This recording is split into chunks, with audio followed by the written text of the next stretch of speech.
जो डरा वो मरा। हमारा सीधा सा फार्मूला है, तुम्हारा दीन तुम्हारे लिए, हमारा हमारे लिए। तुम्हारा बनाया हुआ खुद साख्ता निजाम तुम्हारा है, लकुम दीनुकुम, खुद साख्ता और गढ़ा हुआ दस्तूर तुम्हारा है, वलिया दीन और हमारे लिए इलाही दस्तूर। एक बात कान खोल करके सुन लो, जो चीज जहां बनती है वहीं बदली जाती है। हमारी जमात का एक जिम्मेदार सियासी रहनुमा जलवागर हैं, इन्हें पता है कि पार्लियामेंट कानून बनाती है तो पार्लियामेंट ही को बदलने का हक है, वकीलों को नहीं।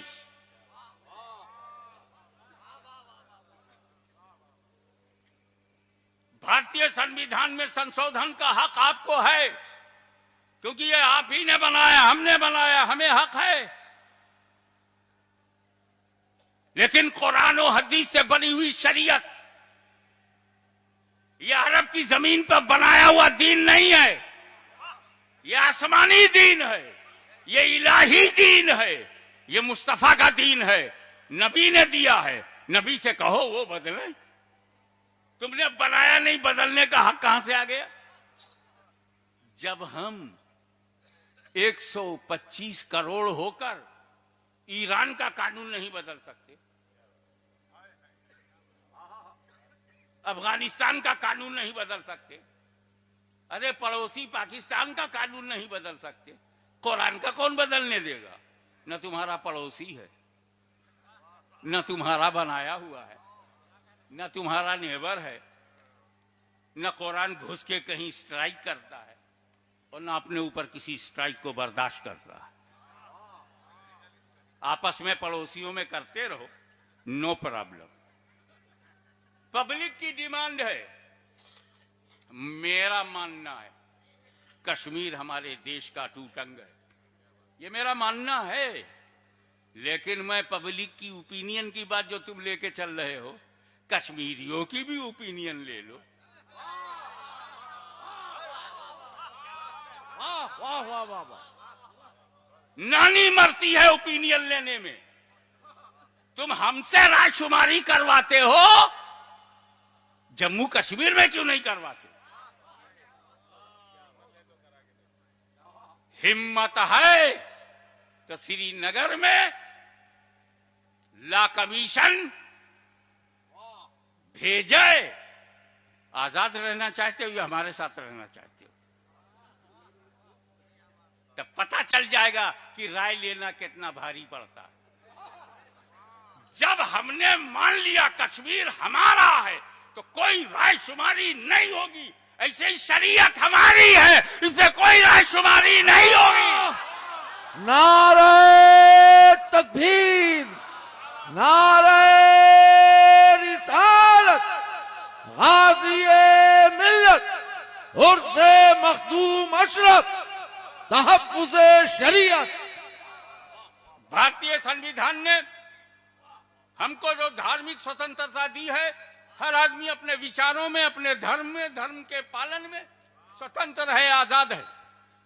मजहबी आजादी दी गई कि तुम, इसीलिए तो जब किसी औरत ने सती हुई हम चुप रहे, क्योंकि उसके धर्म का एक हिस्सा है। पति मर जाए, औरत सती हो जाए, ये हिंदू धर्म का एक हिस्सा है। और जब धर्म में है तो चाहे जितनी बेवकूफी हो, सती हो जाना चाहे जितना भी अहमकाना कदम हो, हम नहीं बोले, क्योंकि हम किसी के धर्म में टांग नहीं लगाते, हम सिर्फ अपने धर्म पर अमल करते हैं। और एक औरत सती हो गई, कानून के विरुद्ध हुई, भारतीय कानून के खिलाफ हुई। ऐसा करने वालों को, उनके नाम का मंदिर बनाने वालों को आपने कौन सी सजा दी? आप मुसलमानों की क्रूतियां कमजोरियां, खराबियां, आपको काहे को दर्द हो रहा है? आप आरएसएस की खराबियों का मुताला करें। इस्लाम को कौन बोला आपसे? हमने तो नहीं कहा कि सगी मां का पेशाब नहीं पिया जा सकता, तो जानवर का क्यों पीते हो? हम तो नहीं बोले।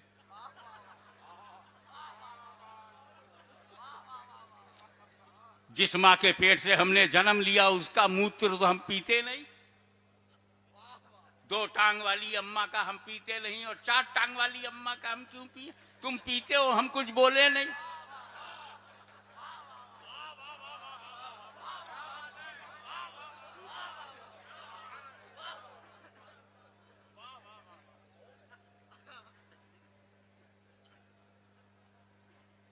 हम दूसरे मजहब पर उंगली नहीं उठाते, इस यकीन के साथ कि तुम भी हमारे मजहब पर उंगली ना उठाओ।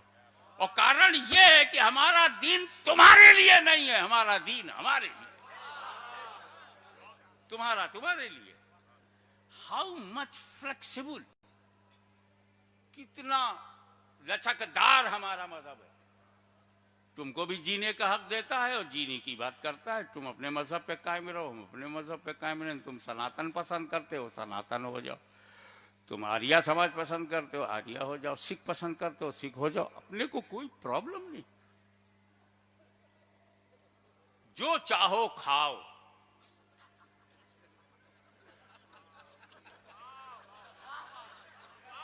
हमने तो कभी नहीं कहा कि इस्लाम में सूअर बहुत गंदा जानवर है, हम बर्दाश्त नहीं करेंगे कि इसको मार्केट में बेचा जाए। तुम बेचते हो, पालते हो, खाते हो, हम तो चुप हैं। हम कुछ खाते हैं तो तहकीक करते हो, होटल में घुसकर बोटियां चुनते हो। हमारी रोटी बोटी चेक की जाती है, इतना बड़ा सूअर हजम हो जाता है, कोई तहकीक नहीं होती। हम जानते हैं सूअर हमारे धर्म में गंदा है, गंदा है, कोई खाए खाए, हम टांग नहीं लड़ाते। कोर्ट के अंदर गवाह जिंदा होना चाहिए, मुर्दों की गवाही नहीं है, बेजान की गवाही नहीं होती। इसीलिए पेड़ पौधे गवाह नहीं बनते।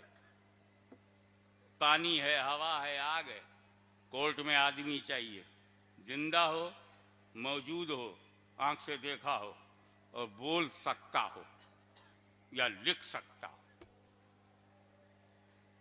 पूरी दुनिया का सिस्टम है कि गवाह का जिंदा होना जरूरी है, तब कोर्ट फैसला सुनाएगी। लेकिन तुम अपना विवाह 7 फेरा अग्नि को साक्षी बना के करते हो। क्या आग साक्षी बनेगी? क्या आग गवाही देगी? फिर भी हमने कभी नहीं कहा कि इसको बदल दो और सच्चे गवाहों को लाया करो। तुम्हारी आस्था से जुड़ा हुआ जो मसला है वो हमने तुम पे छोड़ा, तो हमारी आस्था से जुड़ा हुआ जो मसला है वो हम पे छोड़ो। वरना दुनिया में मुसलमान जीने के लिए नहीं है। शरीयत में हाथ डालोगे तो मरेगा हिंद में, पहुंचेगा मदीने में।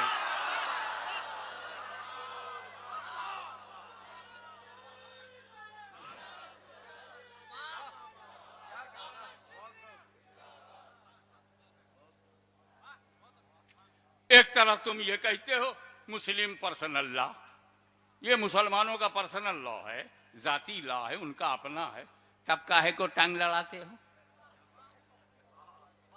इसी मुल्क में हिंदू पर्सनल लॉ है, उस पर क्यों नहीं बहस करते?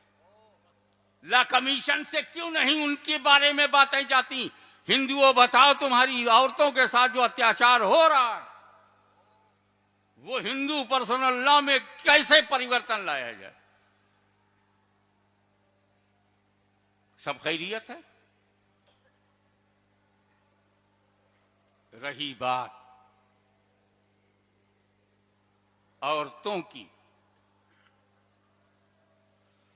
तो मोदी सरकार कान खोल करके सुन ले, ये सुन्नी मुसलमान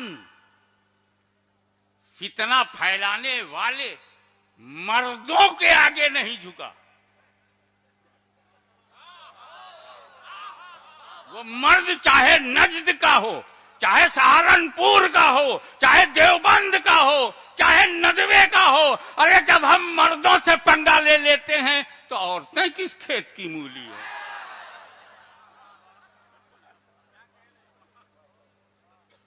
चलो औरतों ही पे डाल दो।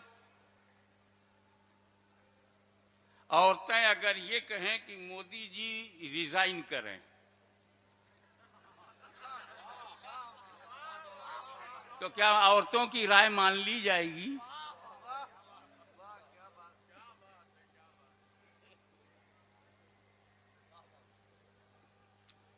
मैं चैलेंज करता हूं, सच्चाई का दूध पिया है तो कबूल कर। गुजरात में 50 लाख औरतों से मैं ये लिखवा सकता हूं, भिजवा सकता हूं कि मोदी साहब इस्तीफा दे दें। तुम कुर्सी नहीं छोड़ सकते तो हम भी शरीयत नहीं छोड़ सकते।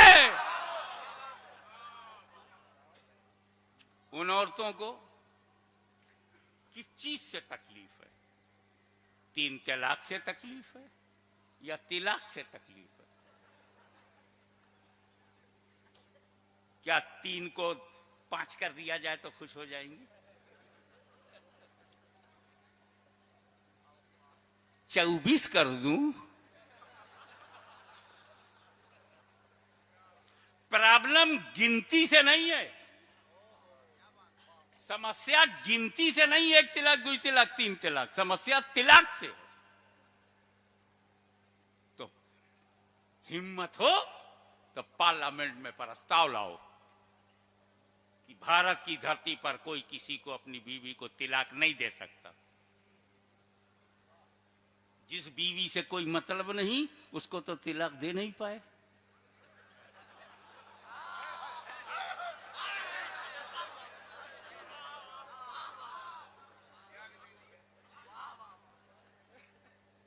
जहां आपने पति धर्म नहीं अपनाया उसे तो आप तिलाक दे नहीं पाए। तिलाक दुनिया के हर मुल्क में, तिलाक तमाम ह्यूमन सोसाइटी में तरीके अलग अलग हैं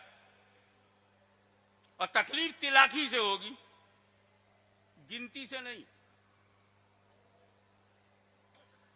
ऐसा तो है ही नहीं 3 तलाक, 3 तलाक। हमें 3 को किनारे करो, 13 कर दो। जिसको छोड़ना होगा वो 13 दे देगा। 25 बार में तिलाक होगी, जिसको छोड़ना होगा वो गिन के तलाक तलाक तलाक तलाक तलाक तलाक 25। हाँ 25 हो गया। मोदी जी की मंशा पूरी कर दी। अबे गिनती में कहां समस्या का समाधान है? समस्या जन्म लेती है तिलाक से। कानून बनाओ कि सही तिलाक दिया जाए।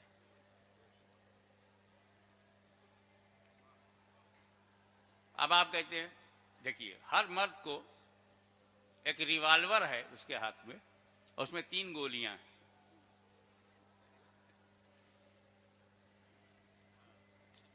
अब गोली उसने तीनों चला दी, ठाए ठाए ठाए। वो कब्रिस्तान जाएगा कि नहीं?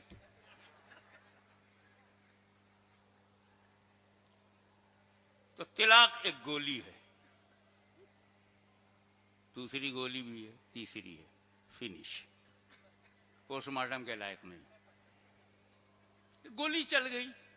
आजकल तिलाक लोग गुस्से में देते हैं, इसलिए उसकी वैल्यू नहीं होना। बैगा कब प्यार और मोहब्बत से तिलाक दिया जाता है कि शौहर ने बड़ी मोहब्बत से बीवी को तिलाक दिया। गुस्से में दिया हुआ तिलाक है, गुस्से में। अच्छा तो यही कानून बना दो, जो हरकत गुस्से में की जाएगी उसकी कोई सजा नहीं।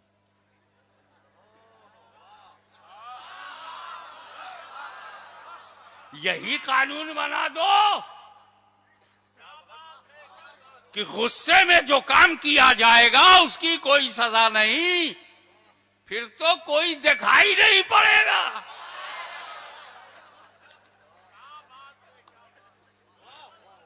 जब हमको पुलिस पकड़ेगी तुमने 5 आदमियों को मार दिया, हाँ क्यों मारा? गुस्से में मारा।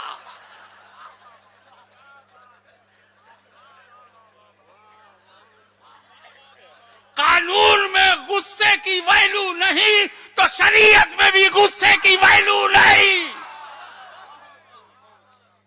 शरीयत खुद लॉ है, लॉ बनाने के लिए ईमानदार होना जरूरी है।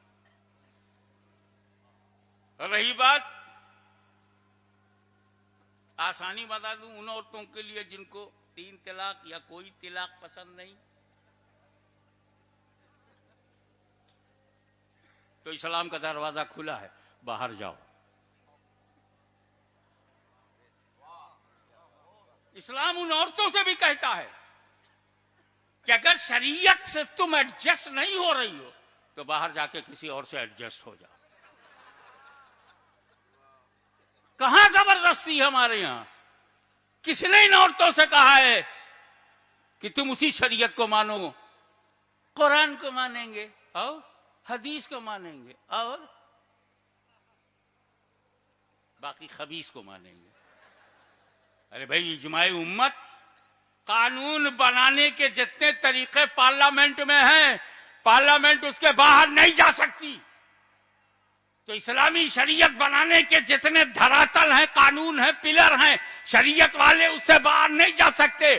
4 बुनियादें हैं शरीयत की, कुरान है, हदीस है, इजमा है, कयास मुज्तहिद है। और औरतों को अगर ये चारों तरीके पसंद नहीं है तो किसने तुम्हें इस्लाम में बांध के रखा? तस्लीमा नसीम की तरह तुम भी आउट हो जाओ। फिर ऐसे मर्द से शादी करो जो तिलाक देता भी रहे तो हो ही ना। अगर इस्लाम में हमारी माँ बहनों को रहना है तो पूरा इस्लाम अपनाना होगा।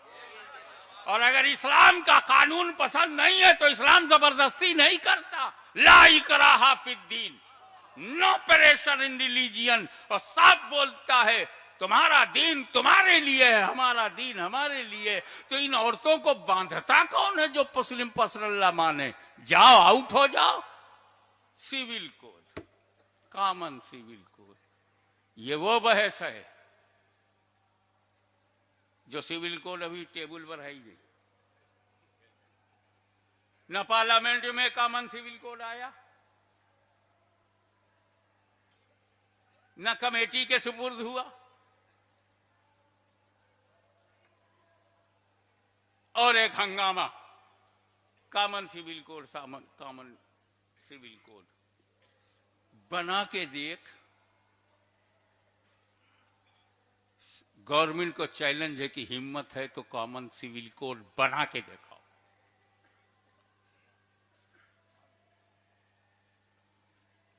करोड़ों हिंदू तुम्हारे खिलाफ खड़े हो जाएंगे, वो भी अपना धर्म छोड़ने को तैयार नहीं। करोड़ों सिख, ईसाई, मुस्लिम कैसे बना पाओगे? और आखिरी बात, चलते चलते, तुमने तो वादा किया था मैनिफेस्टो में गरीबी घटाओगे, महंगाई मिटाओगे, करोड़ों नौकरियां दिलवाओगे,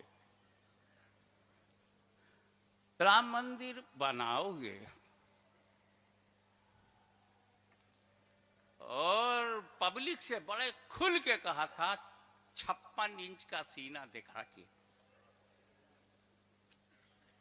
अच्छे दिन आएंगे। बाहर में बैंकों में, मुल्कों में जो काला धन है उसको हम वापस लाएंगे। और इतना लंबा वो धन है, इतना ज्यादा है कि हर भारतीय के अकाउंट में 15 लाख आएगा। इलेक्शन में कहा कुछ, वादा कुछ। अबे पर्सनल लॉ के बारे में तो तू बोला ही नहीं था। कॉमन सिविल कोड का जिक्र ही नहीं है पूरी तकरीर में। सबका साथ सबका विकास, सबका साथ सबका विकास, और मुसलमानों को लड़ा रहे हो ये सबका साथ।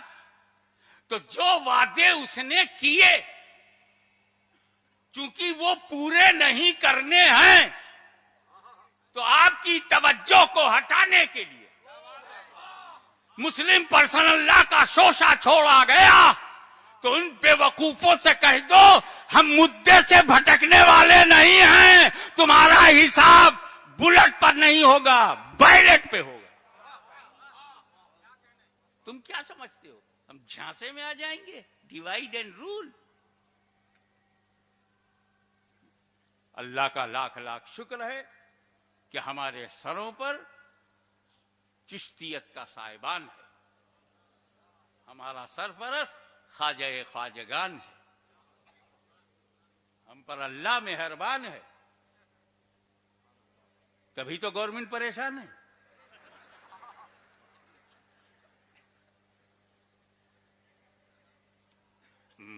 मगर हम चुप तो नहीं रहेंगे और मैं बधाई देता हूं साहिब सज्जादा को। इन्होंने एक ऐसा सिस्टम बनाया है, वो www करके आगे कुछ है, आप जाएंगे उसमें आएगा प्रोटेस्ट, आप उसे दबा देंगे, सीधे मोदी साहब के कारखाने में पहुंच जाएगा।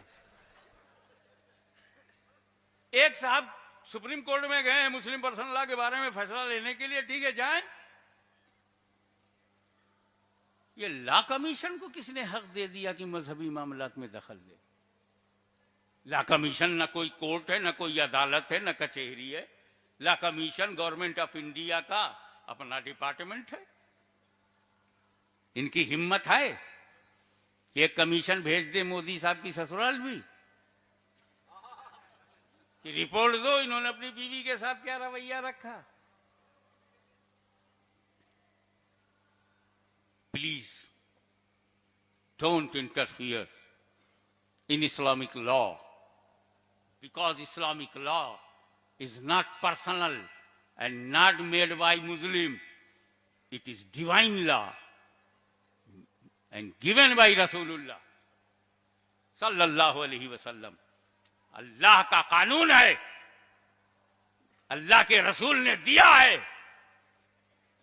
साहबा अहले बैत ने फैलाया है, मुज्तहिदीन ने बचाया है, सिलसिले चिश्त अहले बहिश्त ने आपको बताया। तो आइए कदम से कदम मिलाकर साहिब सज्जादा की इस तहरीक में आप शामिल हों। डरे नहीं, मुस्लिम पर्सनल लॉ तब तक नहीं मिटेगा जब तक भारत में मुस्लिम जिंदा है। और उनके भरोसे मत रहना जो अपना ईमान ना बचा सके, वो लॉ क्या बचाएंगे? जो अपना दीन धर्म ना बचा सके वो कैसे मुस्लिम पर्सनल लॉ को बचा सकेंगे? ये सब हो सकता है उनके मोहरे हों।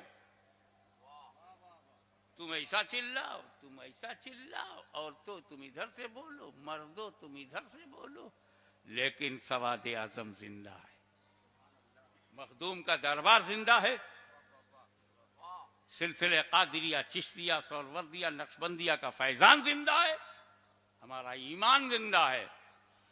इसलिए मुस्लिम पर्सनल लॉ से घबराने के बजाय इतने एहतजाज भेज दो कि अगर किसी का अंतिम संस्कार करना पड़े तो लकड़ी की जरूरत ना हो, पेपर काफी हो जाए। वाखिर दावा।